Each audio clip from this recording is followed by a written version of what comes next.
Une peine de 10 ans a été prononcée samedi en appel aux assises de l'Eure à l'encontre d'Alexandra Richard, 43 ans, qui a été condamnée pour avoir tué son conjoint violent en 2016. Cette mère de 3 enfants a été condamnée à la même peine en première instance en novembre 2020 à la cour d'assises de Seine-Maritime. Samedi à Évreux, les jurés de la cour d'assises d'appel n'ont donc pas retenu la légitime défense. À l'énoncé du verdict, quelques pleurs dans les rangs de la famille d'Alexandra Richard ont été entendus dans la salle d'audience. En montant dans le fourgon de la pénitentiaire, elle a lancé à ses enfants: Bisous, je vous aime. Une honte absolue, une erreur judiciaire. Un des deux conseils d'Alexandra Richard, maître Lorem Questio, a estimé que ce verdict était une honte absolue et une erreur judiciaire absolue. Les débats ont montré qu'il n'y avait pas les moyens de la condamner pour homicide volontaire.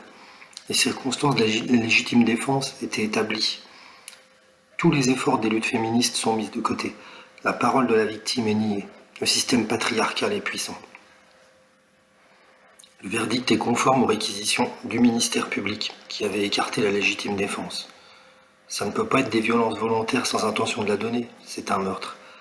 Elle a à l'évidence des circonstances atténuantes, c'est sûr, mais on ne peut pas tuer dans ce contexte-là, a estimé l'avocat général Patrice Lemonnier.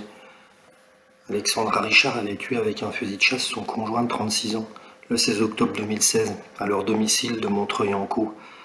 Celui-ci, en état d'ébriété, venait de se lever de son fauteuil en la menaçant. Le jour du drame, son conjoint s'était mis à boire à midi et elle l'avait menacé de le quitter. Au cours de son réquisitoire, l'avocat général a estimé que l'accusé avait une difficulté avec la réalité. Alexandra Richard a développé des éléments d'agression, des menaces de mort qui ne sont pas vérifiables. Plus le temps passe, plus elle en rajoute, dit Patrice Lemonnier. L'avocat général a reconnu que la victime, qui avait été condamnée en 99 pour avoir tiré sur un rival amoureux, pouvait avoir des accès de violence et qui s'était répété le jour où elle a tué son conjoint. Un des deux avocats de l'accusé, maître Quentin Duquimpe, avait plaidé pour la légitime défense. Si elle a saisi cette arme, c'était pour se défendre. Une défense légitime face à cet homme qui aurait pu la tuer, a-t-il dit. Les fluctuations des versions de Mme Richard ne sont pas en lien avec une manœuvre. C'est le fruit d'un trauma, de la peur, des carences dans le recueil de sa parole. Bon, toujours est-il que le verdict est tombé. Est-ce qu'on a affaire à une deuxième affaire Jacqueline Sauvage?